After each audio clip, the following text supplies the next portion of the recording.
Welcome to From Dream to Silver Screen, the podcast that follows the whole journey of making Wagyu Films' debut movie, Patriarch.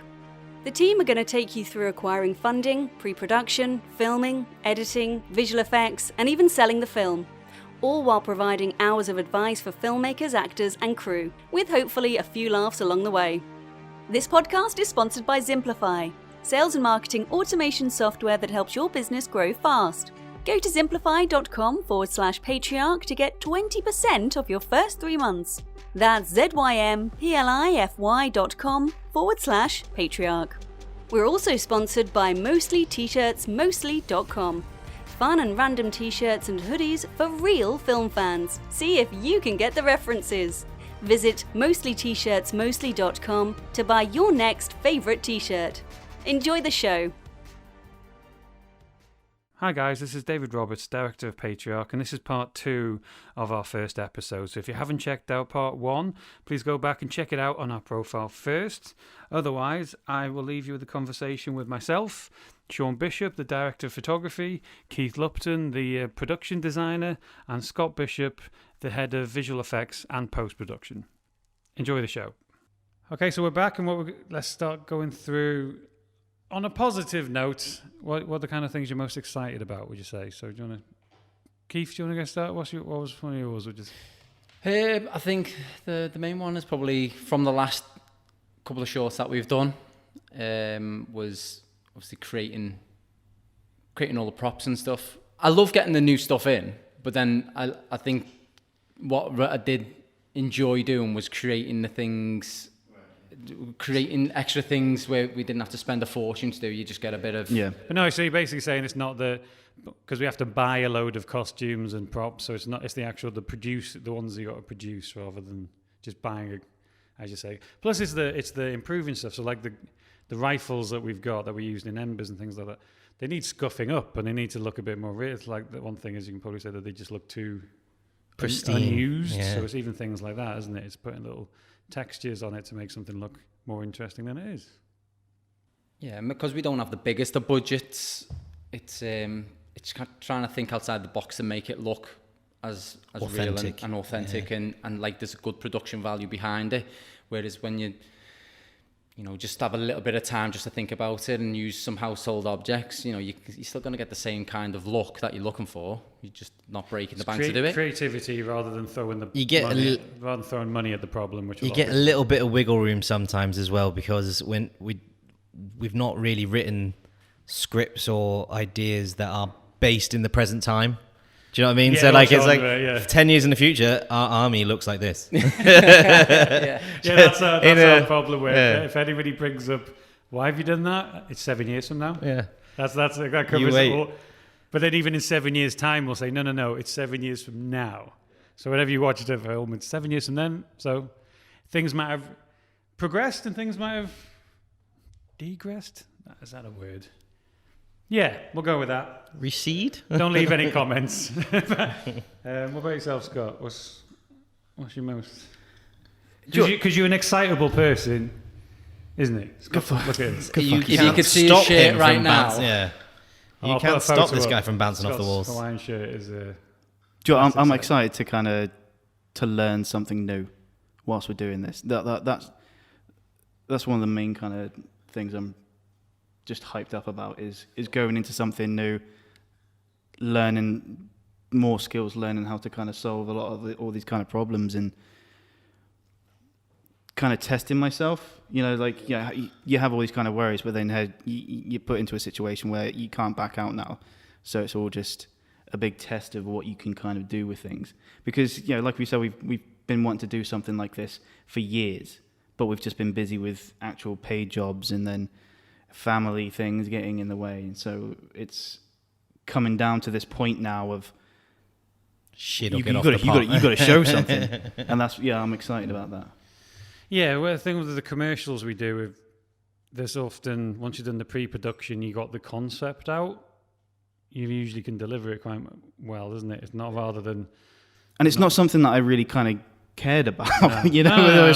This is something that I thought this is something I want to kind of prove, not just to kind of myself, but to people like watching, like Well, I can do it. the beauty of us is, as head of departments now, we're all a bit jaded, but it's kind of like when we used to be more excited about the commercials and the promos and things like that, but now we have a team who can deal with that for us, well, we can do the things we always wanted to do. So I don't think you can just do commercials for, I don't know how people can do it for 30 years and be It just gets boring. But I think what's good about the visual side and what you'll probably be taking care of is it's not being based in a CGI world. We're not doing Avatar.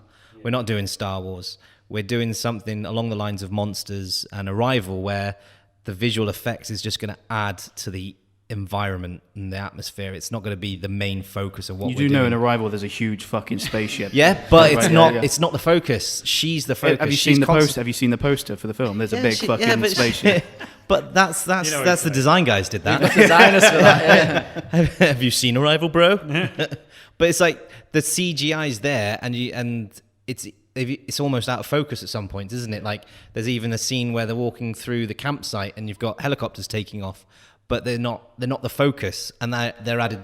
They're graphically. Out of focus. So yeah, so it's added production that's the best visual. Her story. I'm not excited about that. I'm excited about the stuff. I'm not saying. It was just a talking point. Sorry for ruining your. Yeah. See, this is why Scott doesn't get involved in these kind of things. But this is but that's why it is going through the storyboards, and there is a certain aspect of, there's going to be there's not a lot of explosions and stuff, but there's a big kind of thing, and so how are we going to do that? But we've got to work it out. That's the exciting bit, isn't it? It's not.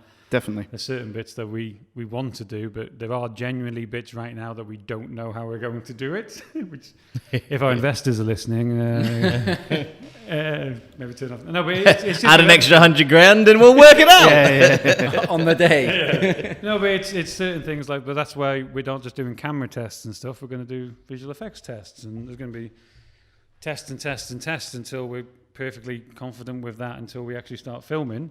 And then if we're just at the point where, maybe that shot's not going to work or it's going to look to, then what could be, we can still be creative on, all right, what would be the plan B? What else would we do? Which would be, you get just as much of effect on the story and just be cool and, but it could be something slightly different. Because one of the things I enjoyed, when we were doing Wait and stuff, and there was the shot where we put on like the plane in the background. Yeah. Because we took like a shot that was just pretty shit and boring. Yeah, and then we kind of reframed it and added some kind of something that added to the story. That wasn't just something. Changed the story and released, didn't we, to match topical times? Yeah. But that's the good stuff. I like the stuff in Wait where kind of like the visual effects of even was just changing the sky and adding more mountains in the background, which weren't really.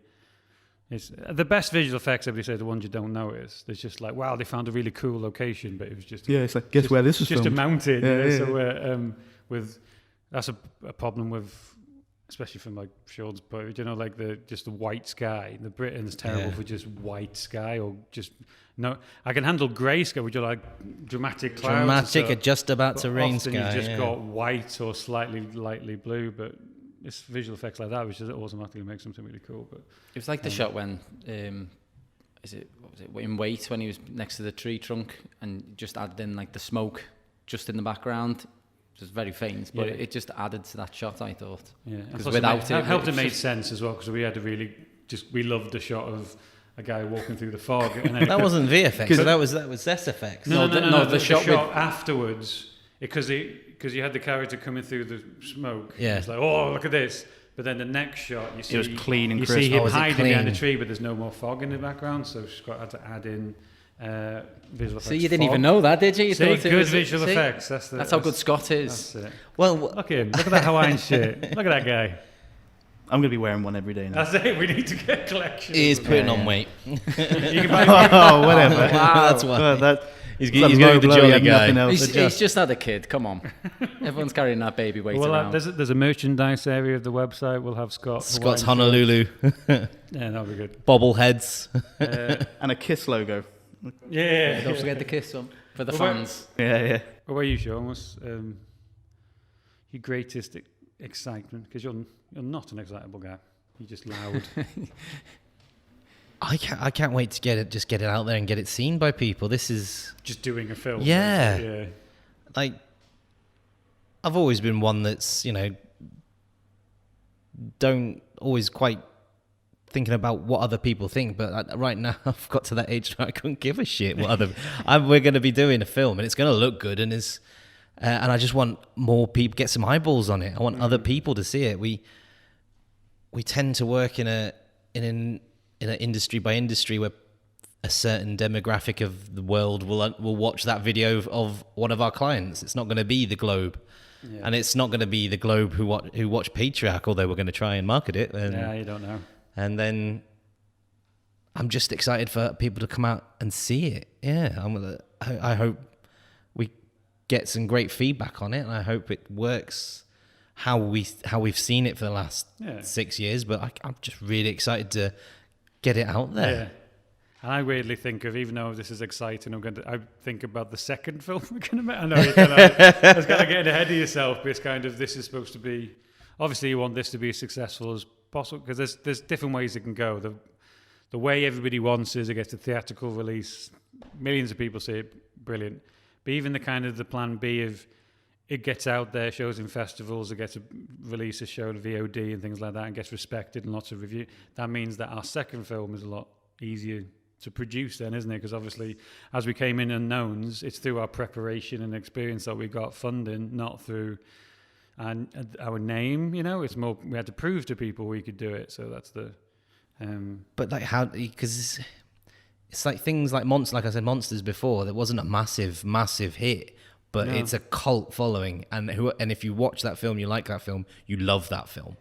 That would be to me like is one of those hidden gems, isn't it? That the other thing as well is not being what's the word, heartbroken when it comes out. We obviously want it to be successful, but as you're saying, you get understand it's a long game. So it's kind of the long game. So is it like 3 years later? Could we look back at it and go, that was a fucking great. Can film. People in our field say that was great because, or do we have a cult following? And even if you think of it from the bit, we're saying you got to think like a business person as well. Where if everybody worries that they're going to make their money back in the opening weekend, you're kind of dumb. It's like every year, when you invest in things, you often don't expect your money back 12 months later. You expect it.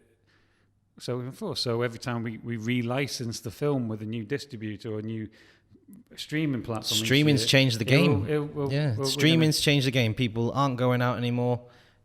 The traditional movie industry has changed. Trying to look at the movie industry that it was 20 years ago, where you'd have your big blockbuster or your family going out to see the movie of what's hot that weekend or being released that weekend. It's not there anymore. It's not that. So it's changing your expectations of what your movie's going to do to suit the styles and the trends now of how people are ingesting these movies.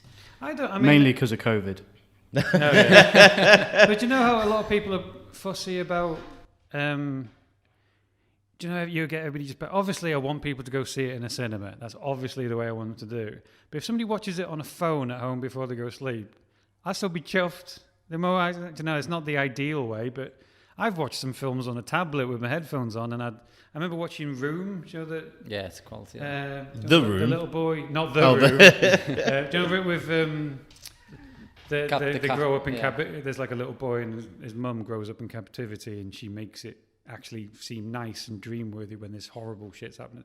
And it's an amazing film. And I was in tears, but I was watching it on a tablet when I was on holiday, and I just roll out the carpet. roll. Take a note from his hand. But yeah, so it's obviously one in the cinema, and you want it to you want people sat at home, but I just want the most eyes on it. But as long as people come away remembering it and wanting to watch it again, like you watch it on the phone, then you're like, I'll tell you what, I'll watch that on the fucking new big TV tomorrow because I'm cool with that. And then when we do have that big following, we can start talking about the sequel, maybe. Well, some of my favourite films were like films I watched as a teenager, when I couldn't sleep, and and you turn TV on, and you're just going through the 4 channels or 5 channels that we had.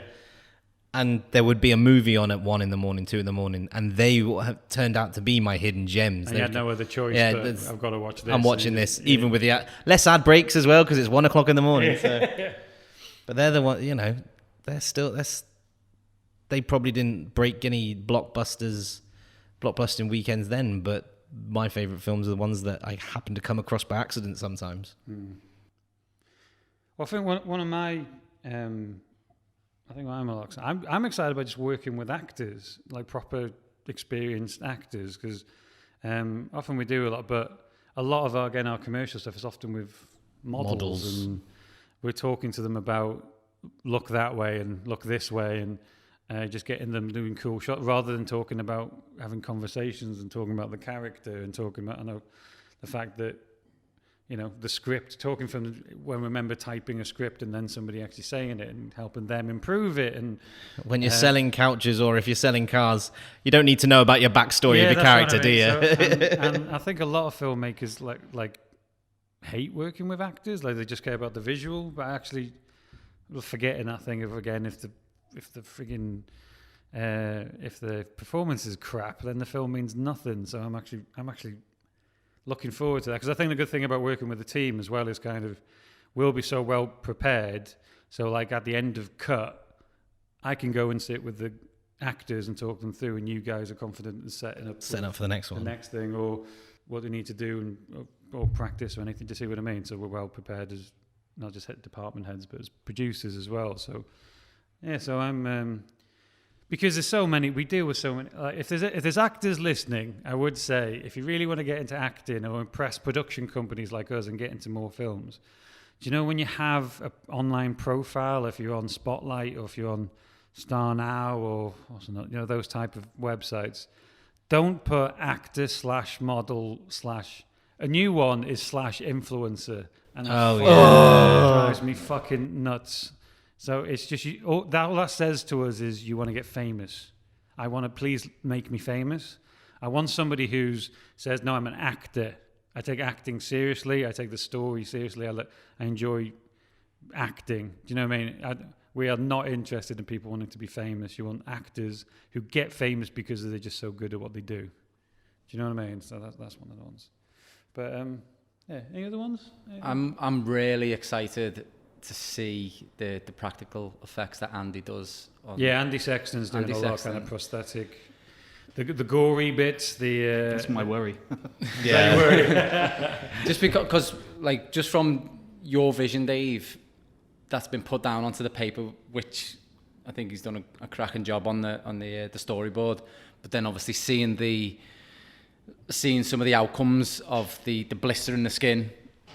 Some of the scars, some of the work that he's been put, and these are like just tests. Yeah. And some of them look. Yeah, because Andy's one of those where he's never.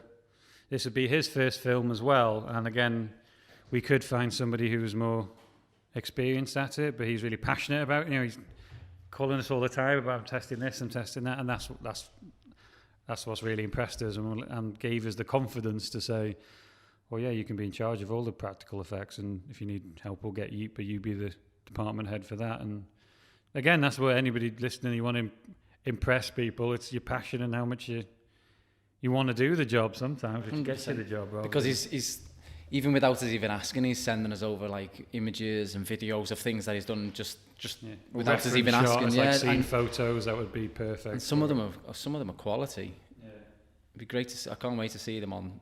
That's the fun bit as well, because that's the bit you think of. Do you know when you were a kid, when you think if you made it, because Patriarch's kind of a horror / sci-fi / thriller, like a dark thriller really, but it's the gory bit. Do you know when you grew up watching, if I made Nightmare on Elm Street, or it's the gory bits, so that's Monster Squad. As long as it looks good and real and all that, but at the end of the day, that would be, because you know you're going to film it and get a shot and then go, yeah, do you know what I mean? Rather than just a nice, you get the nice panning shot, which we all want, but it'll be the gory bits, which will be kind of, yeah, that was a cool day. Yeah, I'm looking forward to those days.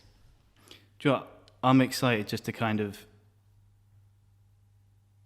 to see everything on set, things kind of happening, and then just kind of taking a step back and then just watching everything happen because of like where it's all kind of come from. Yeah. And it's come to that. And everyone's gone, where's Scott gone? Yeah. We've got fucking scheduled. Where's Scott gone? Scott's going doughy-eyed. Right, because I was thinking something that I need to figure out a way that if we don't do it all together, but there's like times because we're going to be so under pressure on time every day, and it is going to be stress worthy. But there's got to be moments where we step back and go, "Fucking hell, we did it!" You know? Yeah. That'll be at the very end. Yeah, do it at the end. Okay, I'm I think at the end there'll be more. You'll be sick of it. We'll go to the Yeah, wine. yeah, we'll go to the no, wine bar I won't. afterwards and polish up a few bottles. But that's where we wrapped. But you're right. We need to. If we don't do that, it's appreciated because I mean we've done that as a production company. Really, the most successful we've got. We sometimes go, oh yeah, fucking hell, we've done this. We never really. There's the Remember how many times we said we'd go out and celebrate? Yeah, really. But no, you're right. I think that's a nice way to end it there as well. To be honest, in terms of we need to make sure we make an effort to figure some way of appreciating the journey, appreciating each other. Yeah. So. And I appreciate you guys. I appreciate you, Scott, and your shirt. I love you. I love you guys, yeah. Keep it down. Right. So as we'll wrap up, we thought at the end of each podcast we'll have a bit of a recommendation from each of us with kind of like a hidden gem, so films where you might have seen some of them, but it's more ones that we feel a bit unappreciated, ones most people haven't seen. So we'll have a bit. There could be any genre, any. I think I'll start with a film. But don't say the title. Give the plot lines. Let us guess. Give us the plot line. Yeah, so we don't know. That's the whole point. Is a hidden No, gem. no, You no, might no, not no, have no, seen no, it. So we're playing a little game as well. Yeah. You give us the plot line, and we'll guess it, and then you can. How can you guess it if you haven't seen the film? No, You've we'll ruined the guess whole it. No, format. you can tell us after. We're gonna. We'll Okay. All right. So. give us the director and the plot line, and we'll guess it for you. Okay, so it's the director's a gentleman called Zach Hilditch, and the story is a self-obsessed man makes his way to a party to end all parties on the last day of Earth, but ends up saving the life of a little girl searching for her father. Their relationship ultimately leads him on the path to redemption. See, this is where your new format. is it Revolutionary Road? No, I I don't think you've seen it. It's I can't think of the film.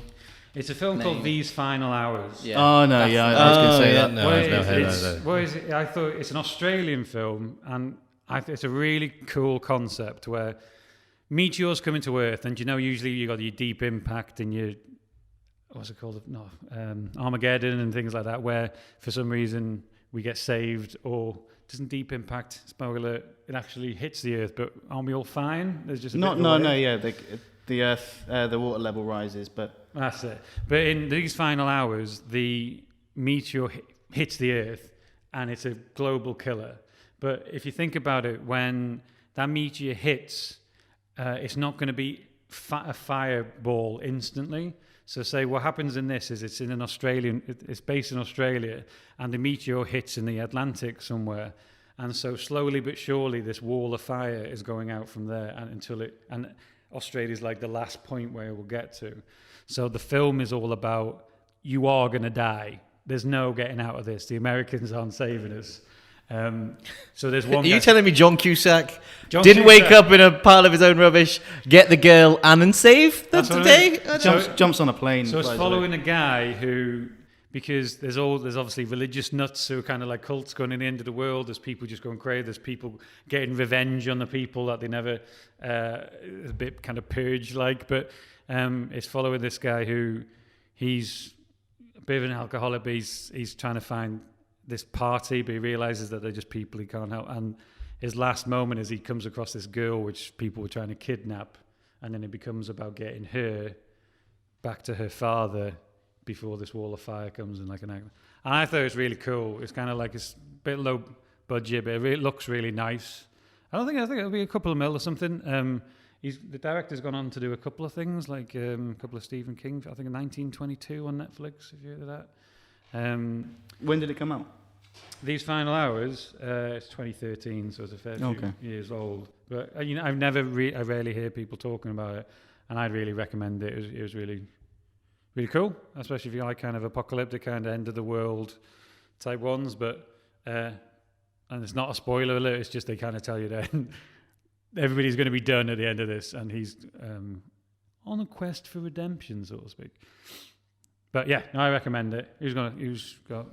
Sean, you? I got one, but like I won't say who the director is because it'll give it away. Because it's but and I don't know if the location will probably give it away for you guys as well. But it's set in Derbyshire, and an army vet comes back to his hometown and starts terrorizing a local group, a local gang, to avenge someone. Okay, it's Dead Man's Shoes. That was. Oh, it is. Yeah. I thought I was going quite cryptic there, but no, you got that straight away. Yeah. I think if you can watch that film and not cry in the last final scenes, you're a stone cold killer, and you've got nothing in. You got nothing. I think Shane did a great job with. I think Paddy carries the film. Paddy Considine. Toby Kebbell, is it Kebbell or Cabal? Yeah. he has a blinding performance as well, and I think it's kind of a revenge thriller, a revenge thriller, but very British as well. Yeah, it's kind of. But even if you're American, it's like very. What I like about it is the fact of he comes back as if he's and starts getting at this gang, but as if he's absolutely cuts crazy. Point of view to the gang, where it's like flashbacks and you kind of start rooting them, even though they've done some horrible shit, and it's kind of a weird. But so it's The Crow. You keep saying it's like it's the the Derbyshire version. Of it's The Crow. No makeup, The Crow. Yes. Yeah, but no, especially Paddy Considine. He's awesome. Fantastic in that film. Yeah. Go. Yeah, that's a go, Keith. Okay, my hidden gem was a horror sci-fi thriller. Came out in 2015. I think when Dave asked me, Dave kind of knows every single film ever. Created. So when he said he'd never seen it, I was like, oh yeah, well I really like this, so you should watch it. And he came back and said he enjoyed it. So it's a family takes refuge in a bomb shelter to avoid the dangerous outbreak. I remember you talking about this before, and I can't remember the title. Anything from you, Sean? It's hidden. We can't just have silence. But it's... There's a film by the Duffer Brothers, and... They did this. The guys who wrote. They're the guys who wrote Stranger Things. Oh. Yeah, so that was one of their first films. Yeah, that was what got them the Stranger Things job. And I didn't even know. I just, when you see the movie posters and you're like, that looks pretty sweet. I'll give that a watch. And normally you see someone and you switch off, but it's got Alexander Strasberg. One of the brothers. Yeah, there's like 9 brothers in there, but he's the tall, handsome one. Oh yeah, one of the handsome ones. They're all pretty handsome. Yeah. Riseborough from Oblivion. Yeah, she's in it, and then there's a little girl in it. I think she's only about 8 or 9 in it, but she's really good. I think the cast, like, you think of like a family stuck in a bomb shelter and stuff. It's been done before, but I think the actors and the actresses in that just are amazing. I think they're so good in it. And there's kind of like there's been an outbreak, and there's like these creatures outside. I think they're called the breathers. And it's all about this family living within this like a claustrophobic bomb shelter, and like trying to make things just as natural as possible for this little kid. And obviously there's things going on up top, so hide them every now and hide them from it. But there's a cracking twist in it, and I think that's probably one of the best films I've seen. It's kind of like what the breathers are and things like that. When it starts revealing that's without giving too much away.